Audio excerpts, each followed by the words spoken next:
सखी भुला गइलू ना। अरे नाही ये सखी। सुना तने तोहार बियाह बड़ा धनी घरे भइल बा हो।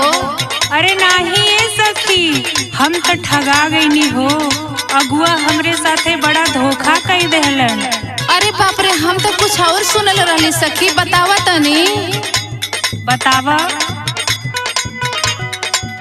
हाल तू अपने ससुरा के तनी बतावा ए सखी। बखनवा बहुत सुनली हम, तू सुनावा ए सखी।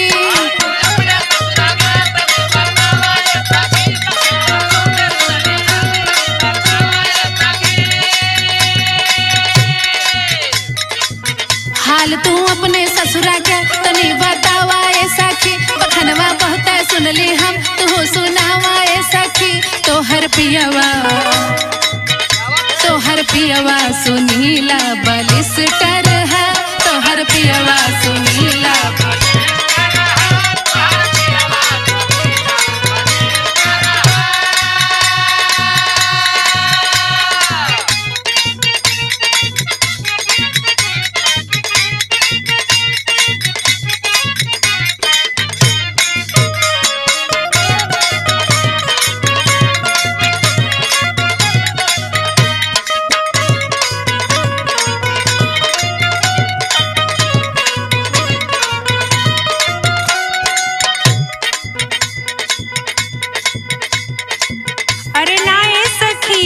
तो तू गलत सुनलू।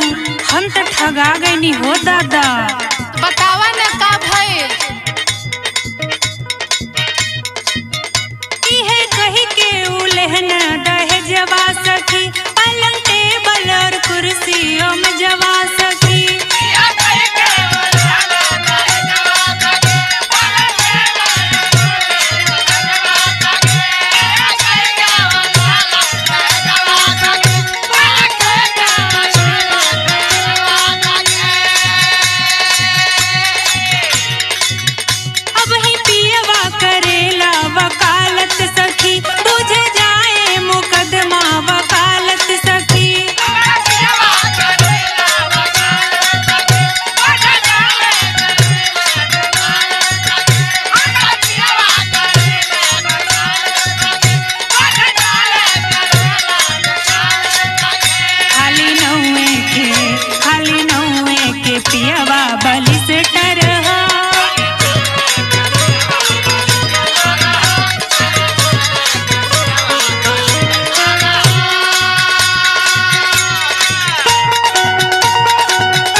और सुनले रहली हो।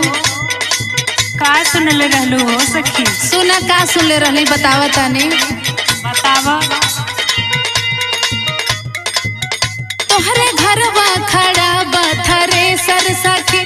खेती बाड़ी करेला अब ट्रैक्टर सखी।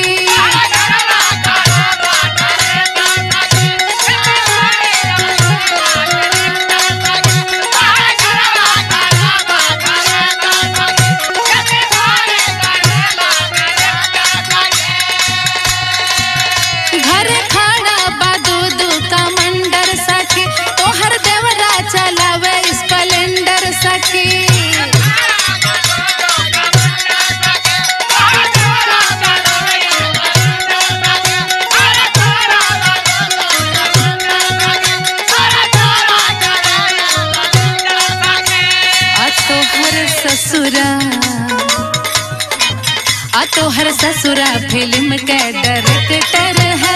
तोहर ससुरा फिल्म के डायरेक्टर है।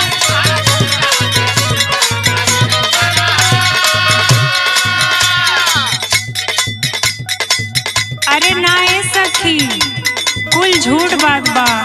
अरे दादा हो दादा, जवन हम देख के आईनी ना ऊ बतावत बानी ए सखी। बतावा ए सखी।